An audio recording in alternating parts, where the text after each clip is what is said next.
नारद जी ने कहा देवी चिंता मत करो, मैं आपके पुत्रों को सही करूंगा। ऐसा विचार करके नारद जी सीधे ज्ञान के पास गए। ज्ञान वैराग्य अचेत पड़े हुए थे। ज्ञान के पास जाकर के कहा ज्ञान उत्तिष्ठ, रे वैराग्य उत्तिष्ठ। ज्ञान खड़े हो जाओ, वैराग्य खड़े हो जाओ। अब ना तो ज्ञान खड़े हुए ना वैराग्य। नारद जी ने फिर अपना इलाज करना चालू कर दिया। वेद वेदांत गोशश्च गीता पाठेर मुहुर्मुहु। सबसे पहले नारद जी ने ज्ञान वैराग्य को ठीक करने के लिए वेद सुनाए, वेद फिर वेदांत, फिर गीता पाठेर मुहुर्मुहु, पुराण उपनिषद। और गीता एक बार नहीं मुहुर्मुहु बार बार सुनाई। थोड़ी सी चेतना हुई फिर अचेत हो गए। अब तो नारद जी परेशान हो गए। नारद जी की औषधालय में जितनी औषधि थी सब चटा दी, लेकिन ज्ञान वैराग्य ठीक नहीं हुए। नारद जी चिंतातुर हुए। नारद जी ने कहा मैंने वचन दिया है भक्ति महारानी को, ये तो ठीक नहीं हुए, अब क्या करूं। जब देवर्षि नारद को चिंतातुर देखा, देवताओं ने आकाशवाणी कर दी, नारद जी आप चिंता ना करो, आप उद्यम करते रहो, आप सत्कर्म करो, और उस सत्कर्म के बारे में आपको कोई संत बताएगा जिससे ज्ञान वैराग्य ठीक होंगे। आकाशवाणी ने इतना बोला और आकाशवाणी लुप्त हो गई। नारद जी बोले ये तो दोनों ही बातें गोल कर दी। आकाशवाणी ने कहा कि सत्कर्म करो, तो नारद जी बोले अभी जो हम वेद वेदांत सुना रहे थे ये सत्कर्म नहीं था क्या? ये भी तो सत्कर्म था। और अगर कोई और सत्कर्म था तो उसका नाम ही बता देते, नाम भी नहीं बताया। और ये भी कह दिया कोई संत बताएगा, अरे संत का ही नाम बता देते, कौन सा संत बताएगा। अब इतने भारतवर्ष में तमाम संत किससे पूछें, कहां जाएं? दोनों बातें गोल कर दी। लेकिन देवर्षि नारद हैं, हारने वाले नहीं हैं। नारद जी ने कहा चलो कोई तो संत मिलेगा। अब नारद जी सीधे चल दिए वृंदावन से। अब छोटे मोटे संत मिलते हैं, उनसे कहते हैं महाराज जी ये जो आकाशवाणी ने सत्कर्म बताया था वो किसे कहते हैं? अब छोटे मोटे संत कहते हैं महाराज आप हमारी हंसी उड़ा रहे हैं, आप देवर्षि नारद हो, तीनों लोकों में भ्रमण करते हो, ब्रह्मा जी के पुत्र हो, आपसे ज्यादा सत्कर्म हम थोड़ी जाने, आप तो ज्ञानी हैं। तो वो तो ऐसे पल्ला झाड़ लेते हैं छोटे मोटे संत। और जिन मठाधीशों के पास, महामंडलेश्वरों के पास, शंकराचार्यों के पास जाते हैं उनके आश्रम में, तो वो देखते हैं शंकराचार्य महामंडलेश्वर की नारद जी आ रहे हैं, तो अपने चेला से कहते हैं सुनो ये नारद जी आ रहे हैं। और नारद जी जैसे ही आए तो पहले ही कह देना ये कोई समस्या लाए होंगे कि महाराज जी अभी मौन हैं, महाराज जी अभी किसी से बात नहीं कर रहे, मौन है। तो बड़े बड़े शंकराचार्य तो ऐसे करके पल्ला झाड़ लेते हैं कि मौन है, और छोटे मोटे कहते हैं महाराज हम क्या जाने। नारद जी परेशान हो गए कि अब संत कौन मिलेगा सत्कर्म को बताने वाला। उसी समय नारद जी को याद आया कि मुझे अपने प्रभु के धाम में जाना है बद्रीनाथ, वहां पर ही मेरे इस प्रश्न का उत्तर मिलेगा। ऐसा विचार करके नारद जी सीधे दौड़ते हुए बद्रीनाथ में जा रहे। तभी उनका मिलन ब्रह्मा जी के 4 पुत्रों से, ऋषि पुत्रों से हो गया, सनत सनंदन सनातन सनत कुमार।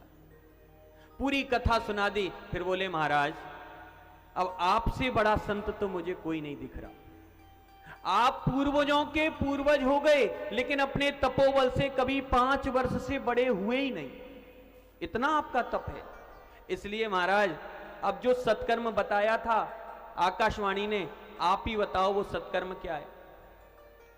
जैसे ही इतना कहा तो सनत कुमार बोले प्रभु नारद जी से, नारद जी इतनी छोटी सी बात को लेकर के इतने बड़े परेशान हो रहे हो, छोटी सी बात, और भागे जा रहे हो, दौड़ते जा रहे हो। चिंता मत करो, तुम्हारे मरीजों का इलाज ज्ञान वैराग्य का हमारे पास है, हम जानते हैं वो सत्कर्म क्या है। नारद जी ने कहा भैया तुम जानते हो तो जल्दी बताओ ना, मुझे ज्ञान वैराग्य को ठीक करना है। बोले अगर तुम जानना चाहते हो तो सुनो, वो सत्कर्म कोई और नहीं, सत्कर्म सूचको नूनम ज्ञान यज्ञ स्मृतो बुधई श्रीमद् भागवतालाप शतुगीत सुकादिवी। अरे नारद जी, वो सत्कर्म जो देवताओं ने आकाशवाणी ने बताया वो कोई और नहीं, श्रीमद् भागवतालाप। ये भागवत की कथा को आप जब ज्ञान वैराग्य को पान कराओगे तो ज्ञान वैराग्य ठीक हो जाएंगे। जैसे ही इतना कहा तो नारद जी हंसने लगे। सनत कुमारों ने कहा, नारद जी हंस क्यों रहे हो, क्या तुम्हें हमारी दवाई पे भरोसा नहीं है? नारद जी बोले, भैया भरोसा तो है, लेकिन अब बड़े बड़े इलाज कराने के बाद छोटा सा ये इलाज करा के संतुष्टि कैसे होगी? आप कह रहे हो कि भागवत सुनाओ, लेकिन मैंने अपने पितामह ब्रह्मा जी से सीखा है कि भागवत तो वेद रूपी कल्प वृक्ष का ही फल है, वेद से ही भागवत निकली है। और जब मैंने उन्हें वेद वेदांत गोशस्य वेद सुना दिए, उपनिषद सुना दिए, पुराण सुना दिए, उससे ठीक नहीं हुए तो इस वेद के कल्प वृक्ष फल से कैसे ठीक होंगे? तो भरोसा नहीं हो रहा। सनत कुमार बोले, तुम्हें हमारी दवाई पे भरोसा नहीं? बोले, हां, बड़े बड़े इलाज कराने के बाद अब कैसे भरोसा करें?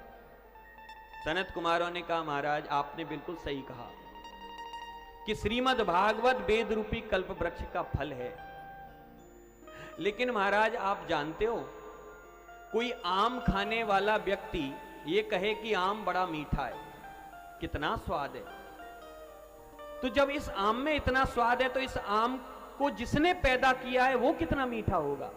और आम को तो फेंक दे और आम के वृक्ष को जाकर के चबाने लग जाए तो स्वाद मिलेगा?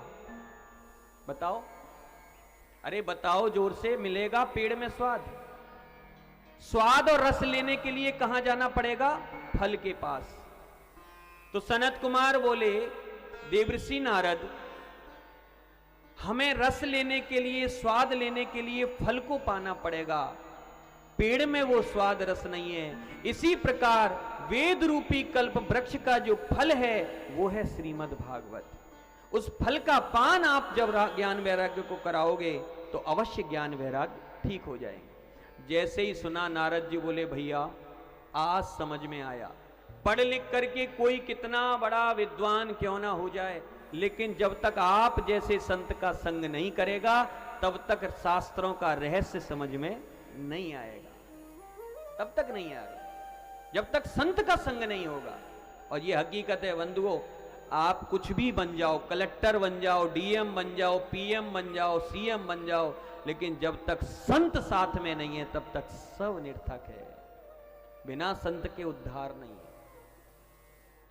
हमारा जो हाथ है ना, हाथ, आप ये हाथ देख रहे हैं, इस हाथ में भी संत है। ये क्या है?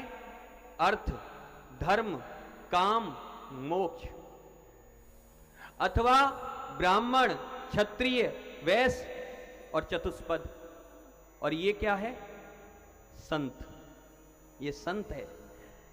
अच्छा, आप अपने कमर पे हाथ धर के देखो, और जब कमर पे हाथ रखो तो आप इस संत को पीछे रखना, ऐसे पकड़ो तो आपकी कमर झुक जाएगी।